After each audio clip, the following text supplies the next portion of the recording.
Assalamualaikum warahmatullahi wabarakatuh. Perkenalkan, nama saya Dwi Sekarwati dengan NIM 2020143202 dari kelas 5F. Saya di sini akan mendongeng tentang judul ceritanya itu fabel, yaitu si kancil jadi hakim untuk menyelesaikan tugas UTS ujian tengah semester dengan mata kuliah pengembangan bahasa dan sastra di SD dengan dosen pengampu Bapak Dr. Darwin Effendi, Magister Pendidikan. Assalamualaikum anak-anak. Oke, di sini Ibu akan menceritakan tentang fabel, suatu dongeng yang berjudul Si Kancil Jadi Hakim. Dalam cerita tersebut pasti ada yang pertama tokohnya itu ialah kancil, yang kedua itu kerbau, dan yang ketiga itu buaya. Nah, kalian pasti tahu kan kancil itu hewan apa? Jadi, kancil itu hewan berkaki 4 yang biasanya kita sebut hewan yang cerdik dengan 1001 cara lah atau akal. Nah, kalau kerbau itu, itu pasti kalian sudah sering kan melihat kerbau. Nah, kalau buaya, pasti kalian tahu kan ciri-ciri buaya itu dia bertaring, dia hidupnya di air dan di darat, dan dia itu binatang buas atau hewan buas. Ibu akan ke ceritanya, yaitu si kancil jadi hakim. Jadi ceritanya itu ialah suatu hari si kancil sedang berkeliling di hutan mencari dedaunan muda. Ia suka sekali daun-daun yang segar di hutan. Ia selalu mendapatkan daun-daun yang segar karena ia tahu tempat mencarinya. Nah, setelah berjalan beberapa saat, si kancil ini menemukan karena ia tahu tempat mencarinya. Nah, setelah berjalan-jalan beberapa saat, si kancil itu menemukan daun-daun segar itu. Ia sangat senang sekali karena banyak sekali daun segar di mana-mana. Ia mulai makan daun-daun itu dengan penuh rasa sukacita, anak-anak. Seperti pada gambar ini. Ini mulutnya sudah penuh dengan daun-daun yang segar. Ia makan daun dengan rakus sambil berkata, daun-daun ini memang lezat, ujar si kancil pada dirinya sendiri. Setelah beberapa saat, si kancil kekenyangan dan berhenti makan. Sebaiknya saya berhenti makan sebelum perut saya meledak, kata si kancil. Aduh, perutku kekenyangan dan sakit sekali. Sebaiknya saya pergi dan mencari minum, kata si kancil.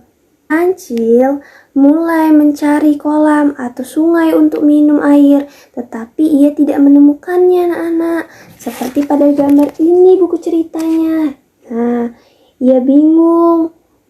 Haus sekali, saya harus minum air ini, kata si kancil tak sabar. Ia berjalan ke sana kemari untuk mencari air. Si kancil ini beruntung sekali. Akhirnya ia menemukan sebuah sungai. Si kancil menemukan sebuah sungai tak jauh dari tempat ia makan. Ia bergegas ke sungai untuk minum beberapa teguk air. Wah, air di sungai ini sangat dingin dan segar, kata si kancil setelah minum. Seperti yang terdapat pada gambar ini, si kancil ini sedang minum di kolam. Tiba-tiba saja, si kancil ini mendengar ada yang berteriak minta tolong. Ia segera bergegas ke tempat suara itu berasal dan menemukan buaya sedang menggigit kaki kerbau. Ia terkejut melihat kerbau sedang berupaya membebaskan diri dari buaya seperti pada gambar ini. Seperti ini nih anak-anak, lihat. Yang terjadi? Tanya si kancil pada kedua binatang itu. Pak buaya ingin memakanku. Ia tidak tahu bagaimana membalas budi, kata kerbau. Saya tak peduli, kamu adalah makananku untuk hari ini, ujar buaya. Akan tetapi, saya ini telah membantumu saat kamu dalam bahaya, kata kerbau. Baiklah, berhenti bertengkar, ceritakan seluruh kejadian padaku, bagaimana awal pertengkarannya, tanya si kancil. Sebenarnya, saya sedang merumput di sepanjang sungai ketika saya mendengar buaya berteriak minta tolong. Ketika saya datang ke sini, saya melihat sebuah pohon besar menimpa tubuh buaya, cerita kerbau jengkel. Terjadi setelah itu, tanya si kancil. Saya bantu mengangkat pohon dari tubuh buaya. Setelah itu, buaya yang tak tahu berterima kasih ini menggigit kakiku, lanjut kerbau.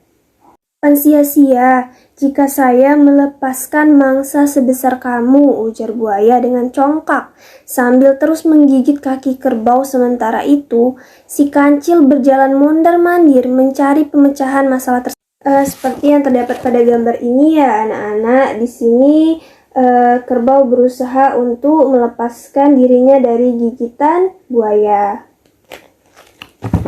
Saya itu mempunyai sebuah saran.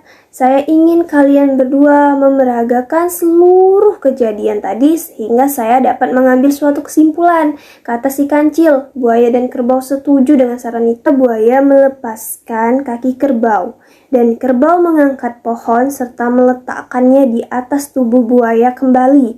Beginilah situasi sebelumnya, kata kerbau pada si kancil. Seperti yang terjadi pada gambar ini ya anak-anak. Tiba-tiba si kancil ini meminta kerbau untuk menyingkir dari tempat itu. Buaya berteriak kesakitan, tetapi tidak ada yang datang menolongnya. Sekarang kamu tahu bagaimana berterima kasih pada mereka yang telah menolongmu, ujar si kancil sambil meninggalkan buaya sendirian. Seperti yang terjadi pada gambar ini ya anak-anak. Ini buaya merasa kesakitan. Jadi, amanat yang terdapat dari si kancil jadi hakim ini ialah kita itu setelah ditolong seseorang itu harus mengucapkan terima kasih, bukan malah mengatakan hal yang sombong. Oke anak-anak, itu saja sedikit cerita fabel tentang si kancil jadi hakim. Ibu akhiri. Wassalamualaikum warahmatullahi wabarakatuh.